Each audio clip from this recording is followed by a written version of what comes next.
عارف انت المشكله في ايه؟ المشكله ان 90% من جمهور الزمالك كان متاكد ان النهارده في كارثه هتحصل في ماتش انبي. من كام فيديو كده كلمته وقلت لك ان في حكمه عظيمه انا دايما ماشي بيها في حياتي في الكوره، يعني في طول تشجيع النادي الزمالك في حكمه كده دايما بلجأ لها. الغباء مش انك ترتكب تصرفات حمقاء او ترتكب تصرفات خاطئه، الغباء هو تكرار نفس التصرفات الخاطئه وانتظار بقى نتائج مختلفه. يعني انت قاعد بتعمل نفس الفعل كل مره، من 1911 وانت بتعمل نفس الفعل ده وقاعد بقى مستني نتيجه مختلفه. الزمالك النهارده بيخسر من انبي 1-0 في مباراة غريبة ومباراة عجيبة، مباراة في كل تفاصيلها قبل المباراة وأثناء المباراة وفي نهاية المباراة، مباراة غريبة وعجيبة.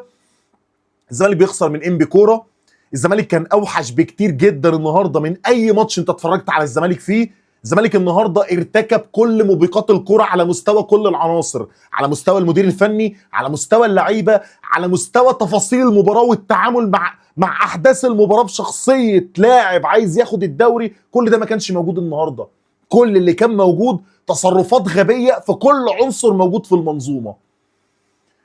قبل ما ابدا اي كلام، شابوه للكابتن حمزة الجمل، شابوه للاستاذ ايمن الشريعي في البداية، لان ده احداث ما قبل المباراة. ايمن الشريعي اللي نيمنا وخدرنا وقال لك ان انا نازل الماتش ده ما عنديش طموح ان انا اكسب، انا طموحي ان انا اكون متصدر مجموعه الهبوط عشان لعيبتي تلعب اكبر عدد من الماتشات. وده ادى حافز للعيبه بتاعته، وادى حافز لحمزه الجمل ان ليه ما نكسبش وليه ما نلعبش على الثلاثه بونت وليه ما نصعدش لمجموعه التتويج ونكون موجودين وسط السبعه الكبار، لان انبي فعلا من احسن الفرق اللي موجوده في الدوري كمنظومه مش كاسامي. اتفرج على فرقه انبي النهارده، مفيش لعيبه تعرفها اصلا. يعني اللي يعرف احمد العجوز ده المعتق في الدوري المصري، اللي يعرف كالوشا ده اللي بيتابع الدوري المصري، اللي يعرف الواد الباك اليمين والواد الوينج اليمين، الاثنين اللي كانوا عاملين يعني جابها، اقسم بالله ما شفتها في الفرق الكبيره السنه دي. جابها كانت معموله بين الباك الشمال والوينج الشمال، مش الباك اليمين والوينج اليمين، مش فاكر اساميهم، واحد اسمه مهاب سامي وواحد تاني اسمه حاجه حامد، عبد الله حامد تقريبا. ايه العيال دي؟ ايه العيال دي؟ وايه الكره اللي بيلعبوها دي؟ وايه الشخصيه اللي عندهم دي؟ وايه الاجتهاد اللي عندهم في الملعب ده؟ النهارده يا اسطى انت خسرت كل حاجه. انت خسرت كل حاجه فنيا قبل بدايه اللقاء بتشكيله غلط من الكابتن معتمد جمال. قلنا احمد فتوح ما يلعبش وينج، التشكيله اللي قلت لك امبارح دي اللي كان المفروض نبدا بيها. بقالي 90 سنه بقول نلعب بعدي الدباغ، 90 سنه بقول ناصر منسي ما يبداش اساسي، مرهق وبدا يتدلع. بقالي كتير قوي بقول نبدا بعدي الدباغ ونستغل امكانيات عدي الدباغ لانه هيبقى احسن من ناصر ويحصل سويتشات بين عدي وناصر. النهارده الكابتن معتمد جمال بدا الماتش غلط كالعاده، بقاله فتره كده مش مركز اصلا في فرقته، لان عندك لعيبه تلعب، عندك لعيبه تنزل النهارده تلعب بتشكيل صح تكسب انبي. ما هو برضه في الاول وفي الاخر هو مش مانشستر انبي، هو مش انبي يونايتد، هو فرقه برضه ممكن تخسر. مهدي سليمان في حراسه المرمى ولعب بالرباعي بتاع خط الدفاع اللي النهارده قدموا ماتش. ونص ملعبك لعب باحمد ربيع ولعب بعبد الله السعيد ومحمد السيد. انا امبارح قلت لك ايه؟ بقالي فتره بقول لك محمد السيد يلعب. امبارح بقى في ماتش انبي ده بالذات قلت لك محمد السيد ما يلعبش، العب باحمد فتوح 8 جنب عبد الله السعيد وابدا بوينج زي احمد شريف. امبارح الفيديو لسه موجود بتاع امبارح، روح شوف انا قلت ايه على التشكيله. ما تلعبش بمحمد السيد، خلي محمد السيد وخلي اي لاعب انت عايز تستفيد من امكانياته في السرعات او في البدني في الشوط الثاني بعد ما تضمن اللقاء وانبي هو اللي يفتح خطوطه. ولعب في خط الهجوم خوان بتزيرة حاضر، واحمد فتوح وينج شمال عبس، ومهاجم الفرقه ناصر منسي الاسطوره. فبيبدا اللقاء انت مش فاهم حاجه، مش فاهم ايه اللي بيحصل، انبي احسن منك. الزمالك مسك كرة اول 5-6 دقائق، حماسه الجمهور وحماسه الماتش وان انا عايز اسجل. ما قدرتش تخلق فرص في الخمس ست دقايق دول لحد ما انبي بقى مسك كوره. من اول ما انبي مسك كوره لحد الدقيقه 45 انت بتتكلم على 45 دقيقه شوط اول. انبي احسن من الزمالك في كل حاجه، في نقل الكوره، في الشخصيه، في الثنائيات، في السكند بول يا مؤمن. لعيبه الزمالك النهارده خسرت كل الثنائيات، خسرت كل السكند بول. النهارده لعيبه انبي بقى اللاعب منهم اللي مرتبه تقريبا ان هو بياخد انبوبه كل شهر فري من شركه انبي، بيخش وسط 3 4 لعيبه بلعيبه نادي الزمالك. لعيبه نادي الزمالك بتفشل انها تاخد منه الكوره، يا اما الواد بيعدي يا اما بيتعمل معاه فاول. لعيبه انبي النهارده في الثنائيات والالتحامات كانوا مش طبيعيين، وده طبعا سوء منك لان انت برضو ما بتتكلمش على لعيبه الدوري الانجليزي. وقلت لك امبارح فرقه انبي ما تدخلهاش الماتش، لو دخلت فرقه انبي الماتش وسبت لها الكره هتتعبك. بلاش تلعب على فكره التحولات، في فرق تلعب قدامها على التحولات وفرق تانية تلعب قدام على ان انت اللي يبقى ليك الابر هاند في الماتش، ولا كأن حد بيقول حاجه.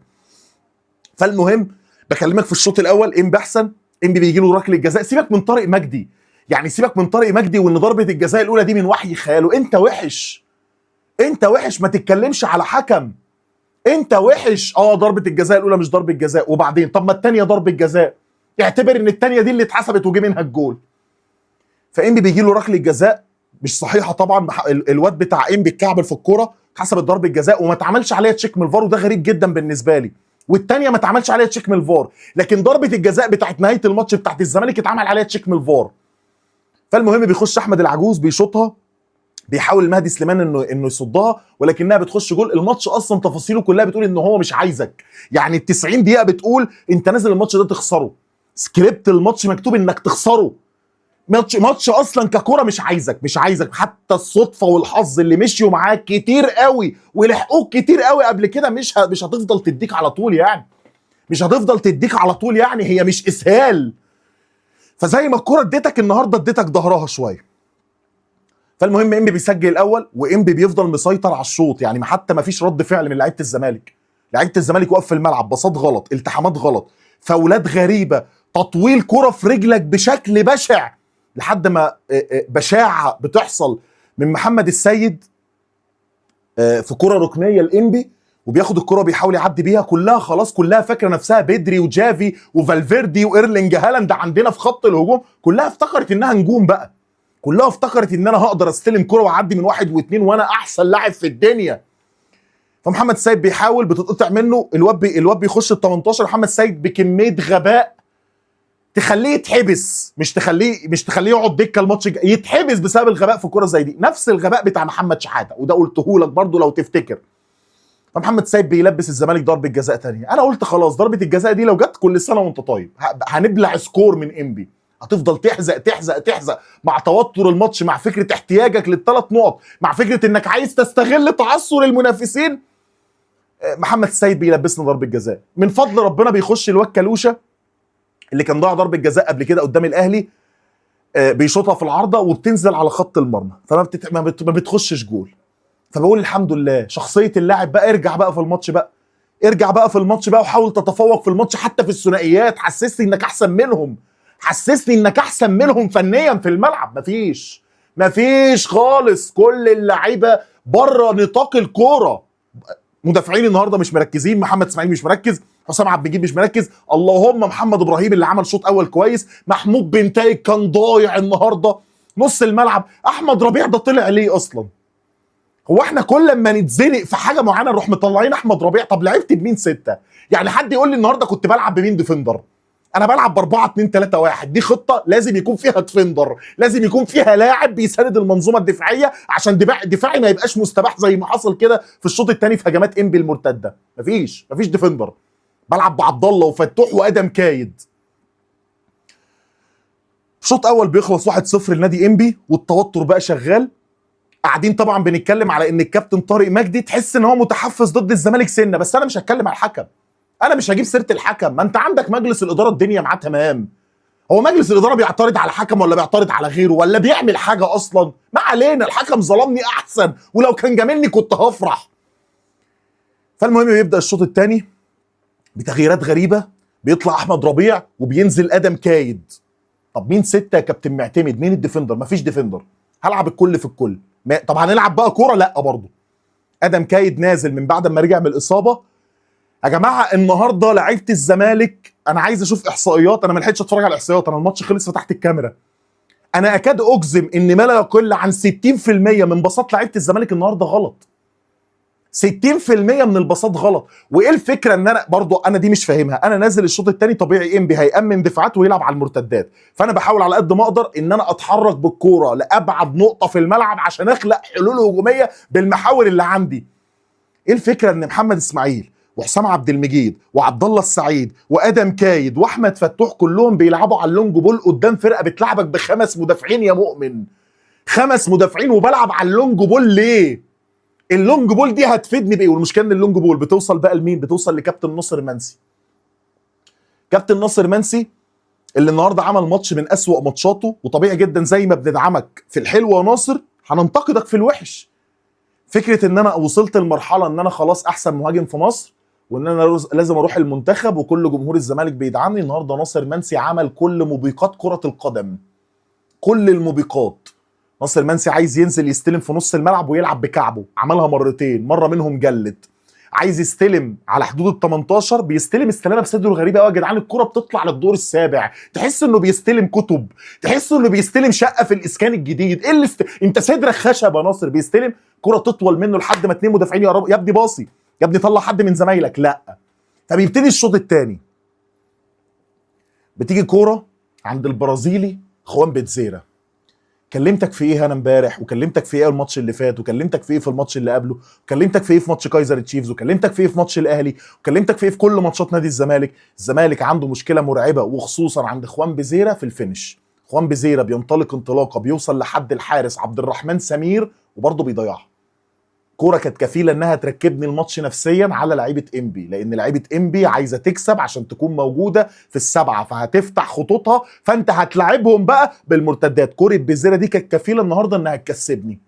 ضيعها. فاتح له ناصر منسي وفاتح له احمد فتوح، بدل ما يباصي لحد من الاثنين هو بيشوط بالاكس. وينج بيشوط بالاكس، مهاري طبعا، مهاري من احسن الوينجات في مصر، من احسن الوينجات في مصر، لعيب كواليتي عالي، كواليتي عالي، لعيب مهم جدا في منظومه نادي الزمالك، وكل اللي انت عايز تقوله ده مهم.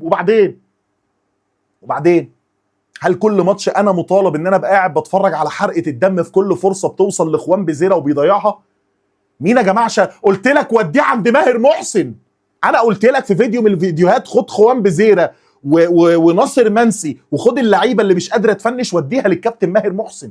احمد مالك بيفنش في مسلسل سوا احسن منهم، خدهم وديهم عند الكابتن احمد جميل اهو حبيبنا وزملكاوي يدربهم على الفينش.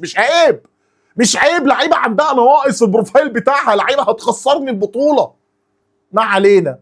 ضاعت الهجمه يا ولدي من مين؟ من البرازيلي خوان بيتزيرا. فبرضه بلاقي انبي نفسيا احسن، انبي في الثنائيات احسن. العيلين اللي هم مهاب مش عارف سامي، ولا الواد الباك الشمال والواد الوينج الشمال اللي اسمه حاجه حمدان ده، ايه يا جدعان؟ ايه يا جدعان لعيبه الكوره دي؟ ايه يا جدعان لعيبه الكوره؟ اقسم بالله احسن من لعيبه موجوده في الاهلي والزمالك، اقسم بجلاله الله. لعيبه كوره النهارده زياد كمال يا راجل، زياد كمال يعمل ماتش زي ده على نص ملعب فيه عبد الله وربيع وادم كايد وفتوح. زياد كمال واحمد العجوز اللي بيلعب من ايام ما كان الدولار ب10 جنيه. فالمهم الشوط الثاني انبي احسن، انبي افضل، انبي اخطر، انبي بيضيع، انبي بيروح انفرادات، كورتين بيتلعبوا بليسنج من ناحيه الشمال اللي هي ناحيه اليمين بتاعتنا اللي موجود فيها محمد ابراهيم، اللي بالنسبه لي عمل ماتش كويس. في بعض فترات الماتش كده تحس ان هو الوحيد اللي بيحاول في الثنائيات، هو الوحيد اللي عايز يعرق في الثنائيات، ولكن برضه جابها مستباحه. والناحيه الثانيه بنتاج بقول لك ماتش بقى فكرني بمين؟ ماتش فكرني بصبر رحيل. فاكر صبر رحيل؟ فكرني بصبر رحيل والله، واحمد غانم سلطان والكابتن حازم محمد امام اللي هو حازم امام الصغير. فكرني بمحمد عادل جمعه، فكرني بعبد الله جمعه، فكرني بقى بالجيل الذهبي بتاع نادي الزمالك. ماتش من محمود بنتايج ولا اسوأ، سواء فتوح بيساندوا او ما بيساندوش، لعيبه انبي افضل من لعيبه الزمالك في كل حاجه في الملعب، في كل حاجه، ثنائيات والتحامات، مش هفضل اعيد كلام يعني. فالمهم بنفضل ماشيين في الشوط الثاني، انبي بيضيع والزمالك بيحاول ازاي بقى؟ برضه بيحاول على انه يلعب على اللونج بول قدام فرقه بتلعب ب5 مدافعين واثنين ديفندرات، 2 ديفندرات نص ملعب و5 مدافعين بيلعبوا على اللونج بول. الشوط الاول كان بيلعبك على الاوفسايد تراب عشان عايز يستغل ده في هجماته، لكن الشوط الثاني بعد ما هو نازل اصلا كسبان ومعاه اليد الاغلب في الماتش، ما بيلعبكش على الاوفسايد تراب، فانت مصمم انك تعلق الكرة عند عدي، تعلق الكرة عند ناصر، تعلق الكرة عند فتوح، تعلق الكرة وعلق وعلق وعلق وخلاص، علق وهم يتعاملوا. فانت النهارده بتلعب على الصدفه، بتلعب على اللك، بتلعب على الحظ، فما كانش معاك النهارده. فالماتش بيفضل ماشي ولعيبه الزمالك وحشه ولعيبه الزمالك ما بتبصيش صح. الاقي الكابتن معتمد جمال بينزل سيف الدين الجزيري. وضف ايه ده؟ ايه ده يا اسطى؟ ايه ده يا كابتن معتمد؟ مع كامل انا اسف ان انا بزعق لك انا اسف ان انا بحلي صوت عليك، انت في مقام ابويا يعني. ايه ده سيف الدين الجزيري ازاي؟ يعني انا عندي بره احمد شريف وشيكو بنزا، الاثنين اللي بيلعبوا معايا بقالهم فتره، وماتش محتاج فيه حد مهاري، حد يبقى محور جديد هجومي، انزل سيف الدين الجزيري؟ انزل سيف الدين الجزيري يا راجل يا مؤمن؟ ايه الفكره من ان انا انزل سيف الدين الجزيري النهارده والعب بناصر وعدي وسيف الدين الجزيري؟ ليه بلعب قدام كيو بي ار في نهائي في اخر ماتش في الدوري الانجليزي ولازم اسجل، فبلعب باجويرو وبالوتيلي عشان يسجلوا لي جول يحسبوا لي الدوري؟ سيف الدين الجزيري وناصر وعدي، غريب جدا بالنسبه لي. طب انا طلعت احمد ربيع، فنص ملعبي بقى عباره عن ايه؟ حمام عمومي في شارع نص ملعبي، ولا واحد قادر يدافع. فتوح مش قادر، وعبد الله مش قادر، وادم كايت طبعا كل سنه وانت طيب. فروح منزل يوسف وائل فرنسي، اللي هو ايه ده يا جماعه؟ في ايه يا جماعه؟ في ايه يعني؟ ايه انا واقف مش مدرك الماتش زي انا بقى يعني، انا قاعد بتفرج بشورت، فانا فاهم الدنيا يعني، فاهم الماتش وفاهم انا ممكن اطلع مين وانزل مين وايه اللي ممكن العب عليه، وفرقه بتلاعبني كده ممكن اعمل ايه عشان خاطر احاول على قد ما اقدر ان انا اتعادل واخليه يفك التكتلات دي. لكن بره طبعا الكابتن معتمد جمال واحده من اسوأ ماتشاته النهارده في قرايه الجيم وفي التشكيله وفي احداث اللقاء وفي كل اللي انت عايز تقوله، وفي التبديلات وفي فكره اصلا ان كابتن معتمد جمال انت واقف برضه متوتر، انت موصل للاعيبتك توتر. ما هو لما المدير الفني واقف على الخط متوتر كده، طبيعي اللاعب في الملعب هيبقى عامل ازاي؟ متوتر من ايه بقى؟ متوتر من ايه؟ انت عندك الاهلي خسر من الجيش، فبيقول لك اتفضل يا زمالك الدوري، اتفضل يا زمالك اكسب ماتشاتك واكسب بيراميدز، وحتى لو انا كسبتك هتبقى فارق عني ال3 نقط، خد الدوري. على مدار تاريخك من 1911 هو ده حالك. الاهلي واقع، الاهلي عنده مشاكل، الاهلي بيولعوا في بعض، انت اللي بتروح جايب عربيه المطافي ومطفيها لهم. هل النهارده هيتكلموا عن مدير فني وحش، عن صفقات ما لهاش لازمه، عن كابتن محمود الخطيب، عن كابتن؟ لا طبعا، كلام كله عن ايه؟ الزمالك وقع، فاذا الدوري في الملعب، فرق 3 نقاط مش بعيد، وكده كده الزمالك اكيد بمستوى ده هيقع. انت اديته دافع نفسي كان ممكن النهارده تخليه دافع سلبي تزود مشاكله. النهارده انت 8 فوز متتالي، بتخسر في الماتش التاسع اللي هو اهم ماتش فيهم بقى، اللي هو اهم ماتش فيهم، اللي هو افرق عن بيراميدز وافرق عن الاهلي ب6 نقاط. دلوقتي انت فارق بالاهداف عن بيراميدز وفارق 3 نقاط بس عن النادي الاهلي، فبتعقرب الموضوع على نفسك. نرجع لاحداث اللقاء. فمن عند ربنا الجمهور كله بيقول يا رب ضربه ركنيه، وانا قاعد بتفرج على الماتش عارف اللي هو قاعد بيبيض. يا جماعه بالله عليكم، هو انتوا ليه ما بتتدربوش على الكرات الثابته؟ الزمالك بيجي له في الماتش ما لا يقل عن 10 كورنرات و20 فاول من حدود 18. ليه ما فيش تدريب على الكرات الثابته؟ ليه الموضوع عشوائي؟ مفيش. بقول لك ببقى قاعد بقول يا رب الزمالك يجيب جول من كره ثابته قبل ما اطلع على المعاش. كورنر بيتلعب زي الزفت طبعا، فالكره بتتدربك على حدود 18. عبد الله السعيد اللي الله يبارك له في الدقيقه 96 بيعمل سبرنت على لاعب انبي وبيخطف الكره من قدامه وبيلبسه ضربه جزاء. حلو، هنجيبها بقى. يلا حسام عبد المجيد لا يهدر ركلات الجزاء. انا قاعد والله العظيم 3 وحياه صيامي وحياه اللقمه اللي بدفعها كل يوم انا حاسس انها هتضيع. حسام عبد المجيد برضه داخل متوتر، اللي هو اصلا يعني اقوى لاعب عنده شخصيه في ضربات الجزاء في نادي الزمالك في الفتره الاخيره، سجل في الاهلي وسجل في بيراميدز وسجل في بيراميدز قبل كده. النهارده داخل قدام انبي متوتر، فحسام عبد المجيد بيشوطها في العارضه، اللي هو ايه يا جماعه؟ خلاص هو السكريبت مكتوب ان انا هخسر يعني، هي السكريبت مكتوب ان انا لازم اخسر. الحكم طارق مجدي بعد احتساب 6 دقائق وقت ضايع في الشوط الثاني بيصفر بفوز نادي انبي وخساره نادي الزمالك امام انبي 1-0 وخساره 3 نقاط كانوا هيفرقوا جدا مع الزمالك في مشواره في المنافسه على بطوله الدوري. لان النهارده لو كنت كسبت الدوافع كلها معاك قبل القرعه بكره، لان القرعه هتتعمل بكره. الله اعلم هتلاعب مين، الله اعلم هتلاعب مين اول ماتش، الله اعلم الماتشات هتبقى عامله ازاي. ولكن الست ماتشات، 6 ماتشات ولا دوري ابطال اوروبا. 6 ماتشات، هتلاعب بيراميدز وهتلاعب الاهلي وهتلاعب سيراميكا وهتلاعب المصري وهتلاعب نادي انبي. انبي رجعت الاهلي للمنافسه، خسرت نفسك 3 نقط في عنوان او في يعني يافطه كده، يافطه تتعلق على بوابه نادي الزمالك. يعني بدل اليافطه اللي مكتوب عليها نادي القرن الحقيقي دي، المفروض ننزلها ونكتب يافطه ان احنا عامه في تاريخنا العنوان الحقيقي الغباء لا دين له. الغباء والتصرفات الحمقاء لا دين له. ماتش سيء من الكابتن معتمد جمال، ماتش سيء من لعيبه نادي الزمالك، وقدر الله ما شاء فعل. ما قدامناش حل غير ان احنا لازم ندعم اللعيبه دي، ولازم ندعم الكابتن معتمد جمال، ولازم ما نهدش المعبد. ما هو مش هيبقى اللعيبه بتتصرف تصرفات غبيه والكابتن معتمد جمال بيدير اللقاء بشكل خاطئ، وانا كمان كجمهور اعمل تصرفات غبيه بعد الماتش وانتقد اللعيبه واهد المعبد على دماغهم. لا، ما هو انا برضو لسه متصدر. يعني تيجي تبص على جدول الدوري، مين اول؟ الزمالك. مين تاني؟ بيراميدز. مين تالت؟ الاهلي. فمعايا 3 نقاط فرق عن الاهلي وفرق اهداف عن بيراميدز، لازم برضه اجعبد فيهم لان انا لسه في المنافسه، انا ما خرجتش من المنافسه، فمش ههد المعبد. احاول ادعم لعيبتي واحاول اصلح الاخطاء، وده اللي يخلينا نخش بقى على فقره تقييم اللعيبه. تقييم لعيبه الزمالك الافاضل على كل ما قدموه من عبث وغباء وتصرفات حمقاء في مباراه انبي النهارده. في حراسه المرمى المهدي سليمان هو افضل لاعب في نادي الزمالك. المهدي النهارده شال جونين، فالمهدي سليمان 7 ولا 8 من 10. والحظ وحش قوي في ضربه الجزاء بتاعت احمد الشايب ولا احمد العجوز. فالمهدي سليمان 8 من 10 المهدي سليمان، لان كل اللي جاي اسهال. ثنائيه دفاعيه مكونه من محمد اسماعيل وحسام عبد المجيد، اسوأ ماتش للاثنين.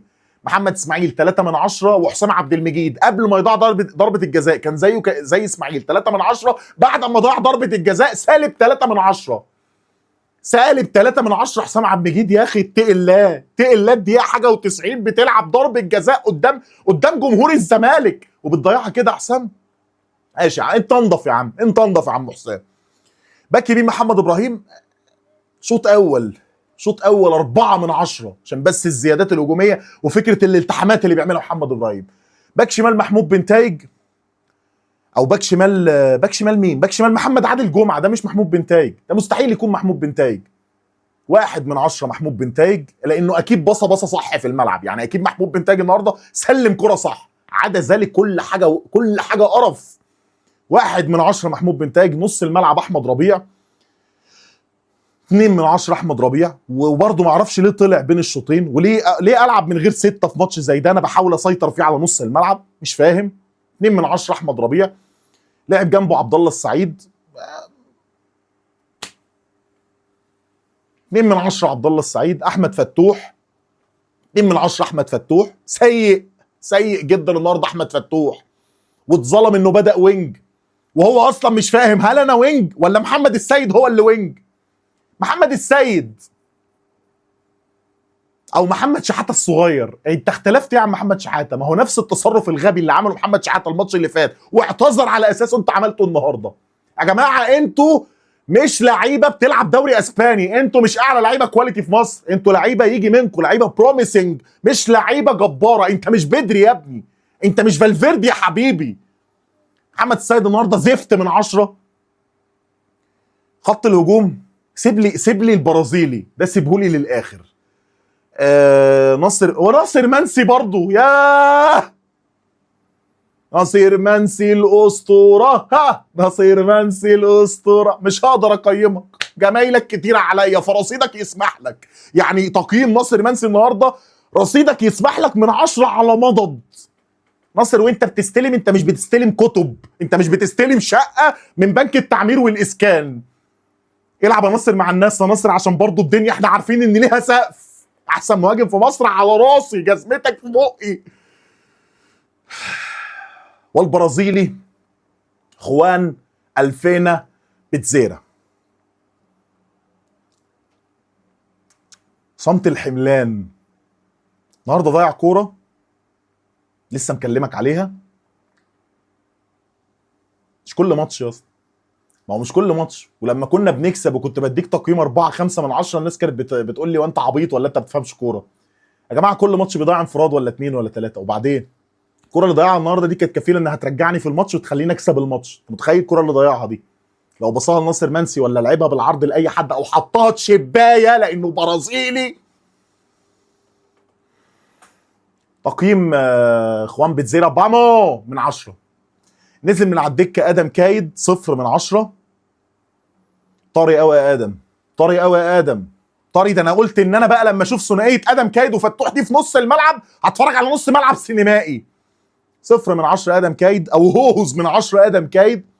نزل من على الدكه عدي الدباغ يلعب اساسي والله على ناصر، وناصر يفضل اسطوره بس حل بديل. يعني انا ما يبقاش عندي 2 محترفين عدي والجزيري وصفقه جديده اللي هي عمرو ناصر وبلعب بناصر منسي اساسي عليهم. امال جبت امال سايب المحترفين دول ليه؟ 1 من 10 عدي الدباغ ولا 2 من 10 برضه عنده حته كده. عدي الدباغ في انانيه في الموضوع. ونزل من على الدكه برضه النهارده يوسف وائل فرنسي، معرفش نزل ليه اصلا، لا تقييم. ونزل سيف الدين الجزيري معرفش. يعني نزل سيف الدين الجزيري معرفش من 10 نزل ليه وعمل ايه ونازل بيلعب ايه في ظل وجود ناصر وعدي، وما نزلتش ليه باحمد شريف ولا شيكو بنزا في ظل ما انا بدور على حلول فرديه برضه معرف. فتقييم سيف الدين الجزيري معرفش من 10.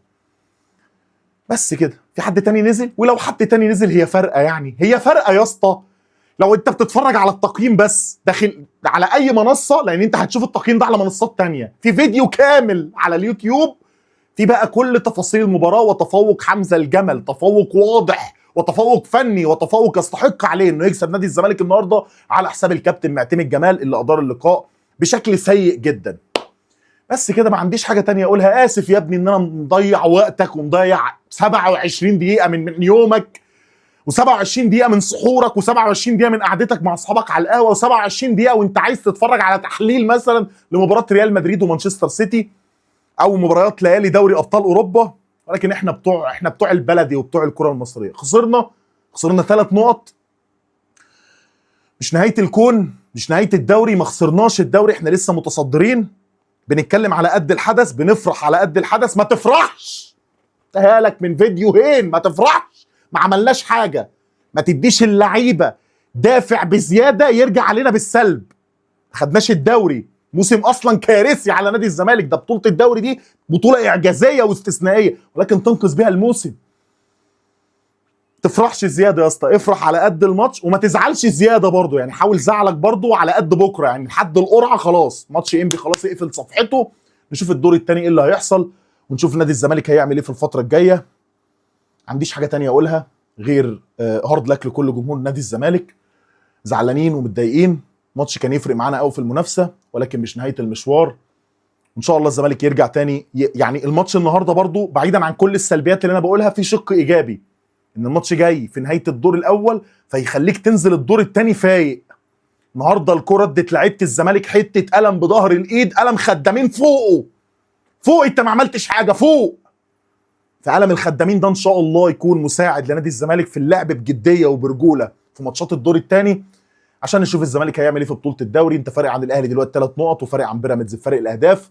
ماتشاتك هي اللي هتحدد انت عايز ايه. كسبت ال6 ماتشات انت بطل الدوري، اتمرقعت واتدلعت وحسيت نفسك ان انت عملت كل حاجه في الدنيا وانت ما عملتش اي حاجه، هتلاقي نفسك خسرت كل حاجه وتنهي الدوري في المركز الثالث وتلعب الموسم الجاي كونفدراليه وكأن شيء لم يكن.